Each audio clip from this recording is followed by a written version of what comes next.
El día de hoy, en El Sur Somos Todos, hablaremos del regalo de Duque a los bancos y cómo nos afecta. Es necesario saber que el presidente Iván Duque y su ministro de Hacienda, Alberto Carrasquilla, han tomado una serie de medidas que benefician a los bancos. Hablaremos de tres y estas que implican. La primera, el 14 de abril del 2020, el Banco de la República definió una reducción del encaje, pasando del 11% al 8% en cuentas de ahorro y corriente, y de un 4,5% a un 3,5% en ahorros a término como los CDTs. Ustedes se estarán preguntando, ¿esto qué significa?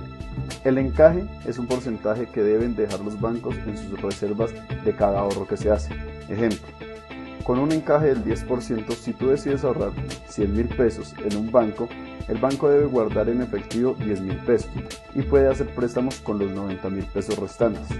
Entonces, reducir el encaje aumenta la liquidez de los bancos, porque ahora pueden prestar más dinero y tienen la obligación de guardar menos. En otras palabras, con esta medida le dan más plata a los bancos para que ofrezcan más créditos. La pregunta es, ¿quién tiene la capacidad de endeudarse en este momento? Veamos la segunda medida. El 15 de abril del 2020, el gobierno de Duque emite el decreto 562.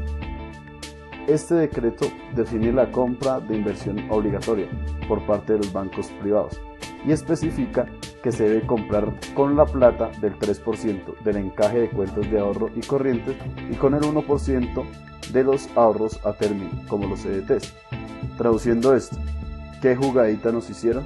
Con este decreto lo que buscan es que el dinero liberado en la decisión anterior del Banco de la República, la del encaje, sea usado para comprar de manera obligatoria la deuda que emite el gobierno, porque es el único con capacidad de tomar créditos en esta situación. No dice el interés a pagar, solo dice que su destino será el FOME, el fondo creado para las emergencias.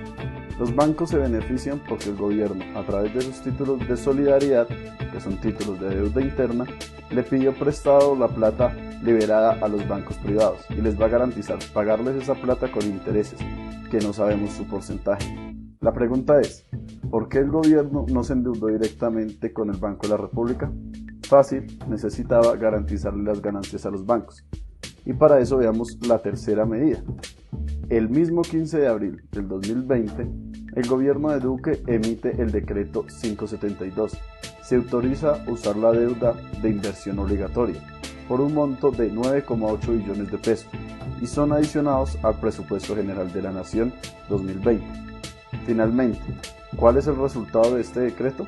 Aquí ya le ponen el cascabel al gato, como se diría. Se sabe que el monto será de 9,8 billones de pesos, billones con B de billete, y se adicionan al presupuesto general de la Nación. Quiere decir que le garantizan a los bancos que se les va a pagar la deuda, y que además unos intereses que según el columnista Mauricio Cabrera se podrían estimar en 500,000 millones de pesos anuales.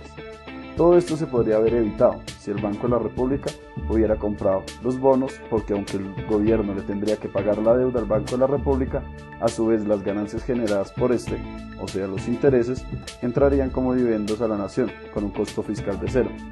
Para dimensionar ese regalito a los bancos, con esos 500,000 millones de pesos se podrían comprar 343 millones de libras de arroz, 44 millones de canastas de huevos por 30 unidades, 242 millones de bolsas de leche, 200 millones de pasajes de Transmilenio o 333 millones de chocorramos. Sin embargo, ya hemos visto que el carácter del gobierno actual es beneficiar a los bancos y dejar solos a quienes están sufriendo las inclemencias de esta emergencia sanitaria, con trapos rojos en las ventanas y estómagos vacíos. Esto fue para El Sur Somos Todos, mi nombre es Esmil Moreno.